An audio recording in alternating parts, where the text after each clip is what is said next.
Halo anak-anak Ibu, selamat pagi, salam sehat untuk kita semua. Bagaimana kabarnya hari ini nak? Ibu harap kabar anak-anak Ibu semuanya dalam keadaan sehat dan tetap semangat dalam belajar. Nah, hari ini kita masih mempelajari tematik tema 1, subtema 4, hidup rukun di masyarakat pembelajaran 4. Langsung saja kita ke materi ya nak. Coba kita perhatikan gambar percakapan di bawah ini. Nah, pada gambar tersebut ada dua percakapan antara Lani dan Edo dan Lani dan Udin. Nah, coba dengarkan ya nak. Pada gambar yang pertama, percakapannya yaitu, ayo kita ikut bergotong royong membersihkan lingkungan, kata si Lani. Lalu si Edo menjawab, tidak mau ah, aku malas. Bekerja bakti itu melelahkan, kata si Edo. Nah, itu untuk percakapan yang pertama. Sedangkan pada percakapan yang kedua antara Lani dan Udin, isinya seperti ini anak-anak. Ayo kita ikut bergotong royong membersihkan lingkungan Udin. Maaf, saya tidak bisa ikut bekerja bakti karena ada keperluan mendadak, jawab si Udin. Menurutmu, manakah kalimat penolakan yang dapat menjaga kerukunan? Nah, pada gambar percakapan tersebut anak-anak, yang manakah yang merupakan kalimat penolakan yang menjaga kerukunan? Percakapan yang pertamakah atau percakapan yang kedua?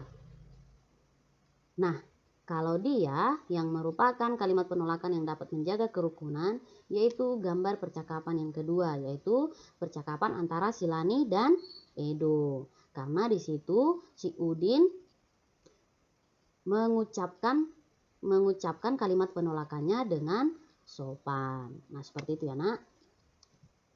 Buatlah cerita sederhana untuk gambar yang kamu pilih. Nah, pada gambar percakapan yang pertama, yaitu antara si Lani dan Edo. Begini isi cerita dari percakapan yang pertama. Pada hari Minggu, Lani mengajak Edo untuk bergotong royong membersihkan lingkungan. Tetapi Edo menolak dan bilang malas karena kerja bakti itu melelahkan. Seharusnya Edo menolak ajakan Lani dengan sopan atau Edo ikut untuk bergotong royong. Nah, seperti itulah cerita yang bisa kita buat dari hasil percakapan antara Lani dan Edo. Nah, begitu ya anak-anak. Sedangkan pada percakapan yang kedua yaitu antara Lani dan Udin, begini ceritanya anak-anak. Pada hari Minggu, Lani mengajak Udin untuk bergotong royong membersihkan lingkungan. Udin menolak dengan sopan karena ada keperluan mendadak. Nah, beginilah cerita yang bisa kita buat dari hasil percakapan antara Lani dan Udin. Nah, di sini pada saat Lani mengajak Udin untuk bergotong royong, si Udin menolak dengan sopan karena ada keperluan mendadak. Nah, anak-anak, kita juga kalau misalnya diajak teman kita untuk bermain, padahal tiba-tiba kita ada urusan keluarga atau diajak orang tua kita pergi ke rumah saudara atau ke rumah opung kita. Nah, kita juga harus menolak ajakan teman kita itu dengan bahasa yang sopan. Udin dan teman-teman juga menikmati kue yang disediakan pada kegiatan gotong royong. Bentuk kue itu bermacam-macam. Ada kue berbentuk bunga dan juga ada kue berbentuk hewan. Pada pembelajaran yang lalu, kamu sudah membuat hiasan menggunakan biji-bijian pada pembelajaran sebelumnya.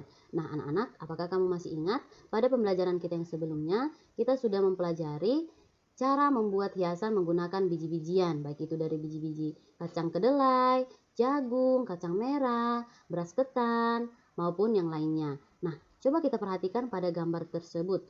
Pada gambar tersebut di atas meja sudah terdapat berbagai macam hasil karya dari biji-bijian maupun potongan-potongan kertas. Nah, kalau dia biasanya menggunakan biji-bijian itu disebut dengan kolase. Sedangkan kalau dia hiasannya ditempeli dengan kepingan-kepingan kertas atau potongan-potongan kecil kertas, itu disebut dengan mozaik. Nah, pada gambar tersebut yang tertera di atas meja anak-anak, yang termasuk dalam contoh kolase yaitu burung kakatua. Sedangkan dia contoh mozaik yaitu gambar hiasan apel. Nah, begitu ya anak-anak. Coba kita perhatikan percakapan pada gambar tersebut.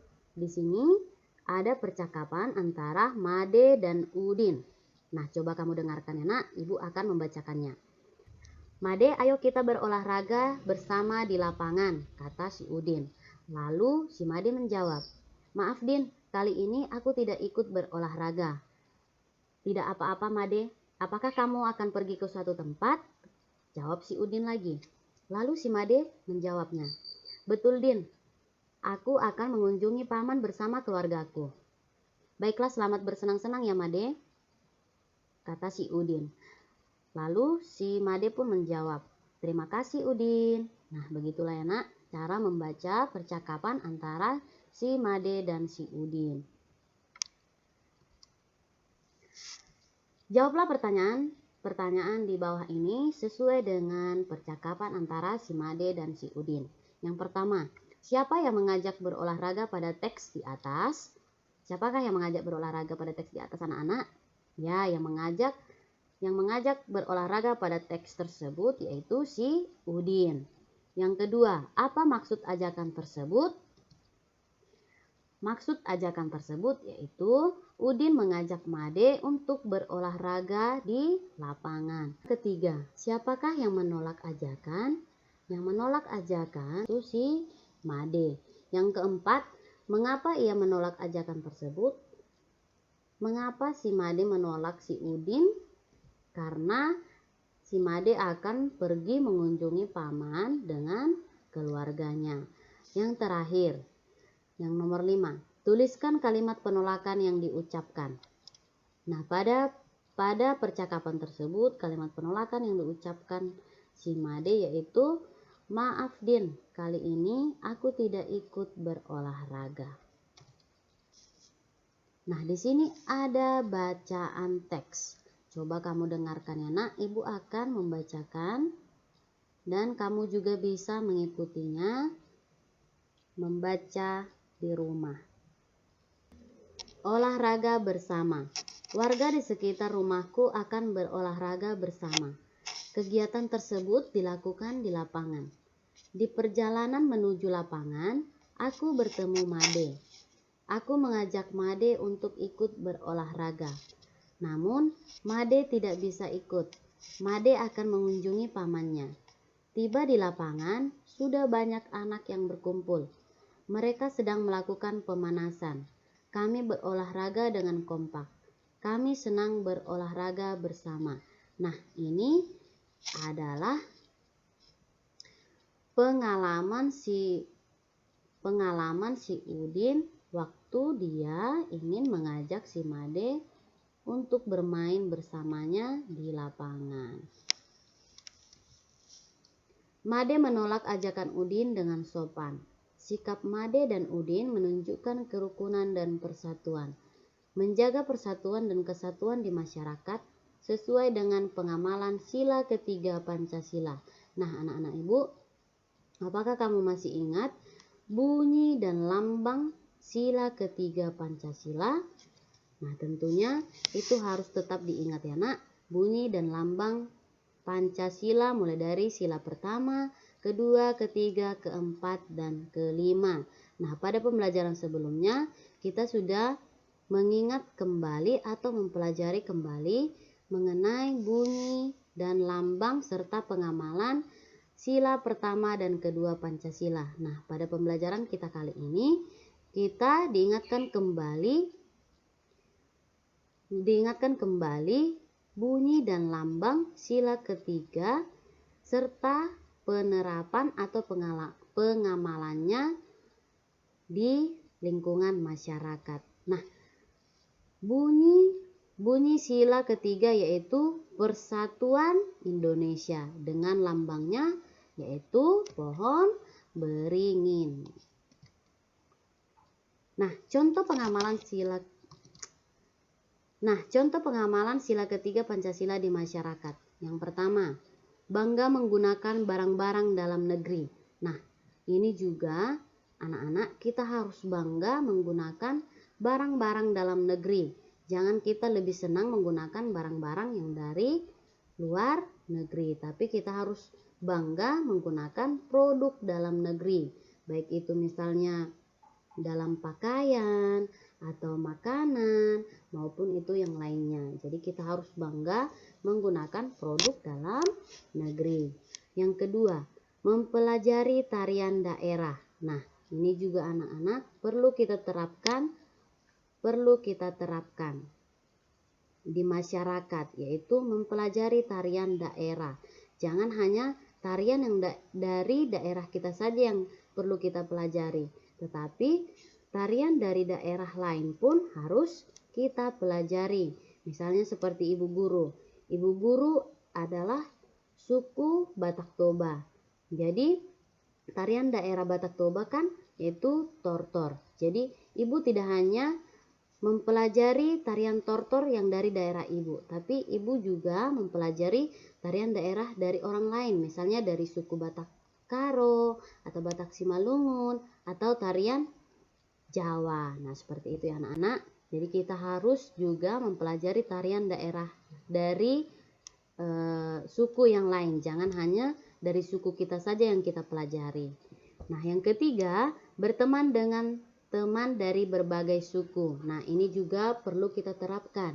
Jangan kita mau berteman dengan teman yang satu suku dengan kita. Misalnya kita suku Batak Toba, jadi kita tidak perlu menemani atau berteman dengan teman kita yang tidak satu suku dengan kita. Tidak boleh seperti itu ya anak-anak. Jadi kita juga harus berteman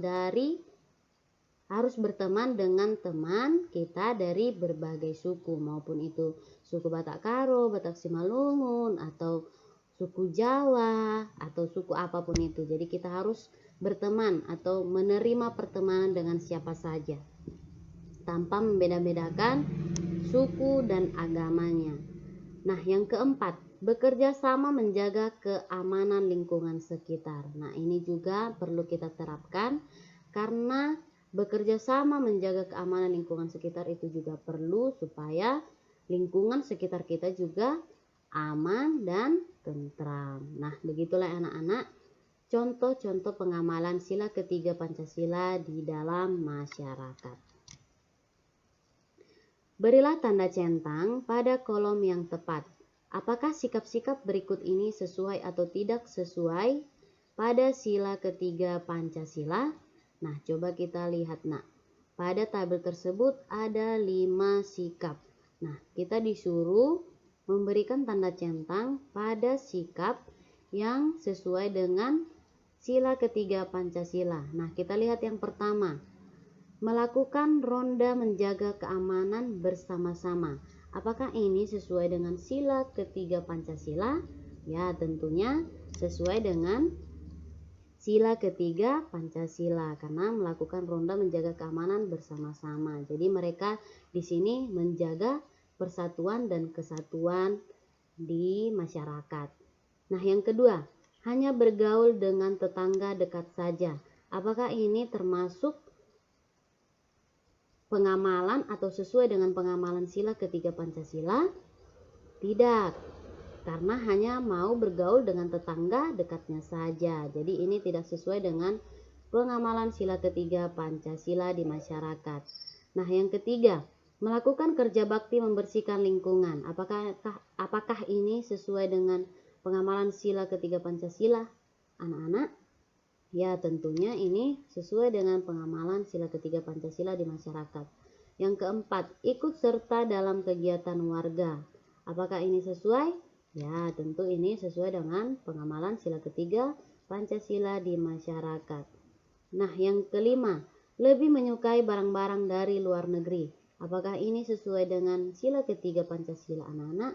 Tentunya tidak sesuai karena lebih menyukai barang-barang dari luar negeri daripada dari dalam negeri. Jadi begitulah ya anak-anak. Oke anak-anak, cukup sekian pembelajaran kita hari ini. Semoga dari apa yang Ibu jelaskan pada hari ini dapat anak-anak Ibu semuanya pahami dan mengerti. Apabila pada pembelajaran kita hari ini ada yang kurang dimengerti atau kurang dipahami, boleh ditanyakan Ibu secara pribadi di WA atau boleh ditelepon Ibu ya nak. Nah, sekarang tugasmu di rumah ada 2. Tulislah tugasmu ini di buku latihan tematikmu. Nah, tulisannya harus tulisan tegak bersambung dan rapi, bersih. Nah, kalau di sini disuruh menceritakan pengalamanmu, berarti kamu membuat sebuah cerita. Jangan hanya contoh pengamalannya saja kamu tuliskan di bukumu, tapi kamu buat ceritanya, cerita pengalamanmu sendiri. Oke, Nak? Nah, cukup sekianlah pembelajaran kita hari ini. Semoga tugasnya dikerjakan dengan baik dan benar. Jangan lupa untuk tetap menjaga kesehatannya dan tetap semangat belajar di rumah, serta ulang-ulangi lagi membaca pembelajaran kita yang sebelumnya maupun pembelajaran kita yang hari ini. Sampai jumpa pada pembelajaran kita yang berikutnya. Dadah.